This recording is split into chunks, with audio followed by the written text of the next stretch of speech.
Applications में लिखा हुआ देखा मैंने खुद, लीव एप्लीकेशन उन्होंने लिखी है, अक्सर व बेशतर वो ये लिखते हैं, I am suffering from fever since last night. This is wrong. This is absolutely wrong.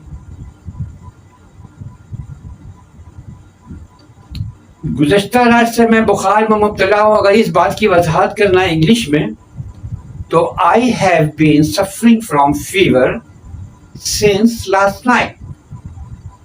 This is the correct sentence.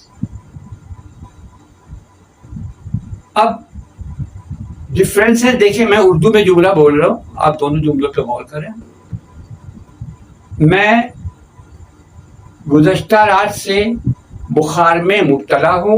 I have been suffering from fever since last night. ये करेक्ट है. मैं बुखार में मुब्तला हूँ, it is present continuous, simple present continuous. I am suffering from fever.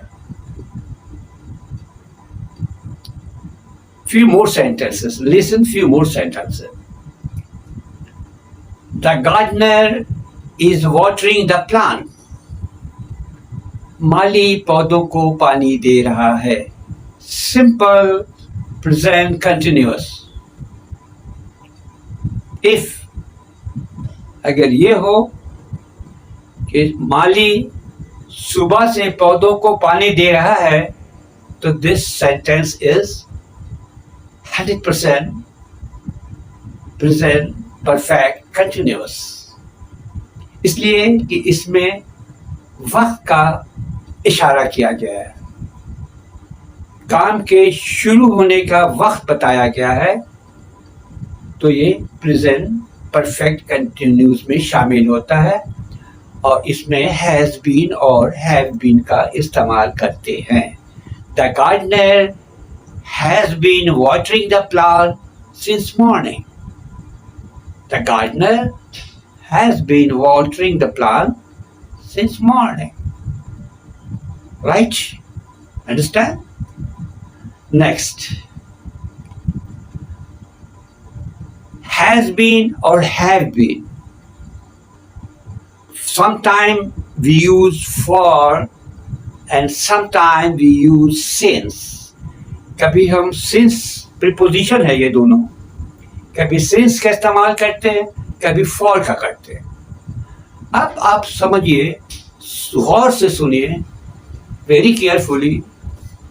Since उस वक्त लाया जाता है जब काम शुरू होने का इशारा हो. Since the gardener has been watering the plant since morning. Morning means 6 o'clock भी मॉर्निंग है. 8 बजे भी सुबह होती, 5 बजे भी सुबह होती. तो ऐसी सूरत में आपको सिंस का इस्तेमाल. लेकिन अगर जुमले में complete duration of time mention किया हो तो आप प्रीपोजिशन फॉर का इस्तेमाल करेंगे. Preposition for. अब इंग्लिश में जुमला सुनिए, इसी जुमले को सुनिए. The gardener has been watering the plant for 2 hours. माली 2 घंटे से पौधों को पानी दे रहा है. क्लियर?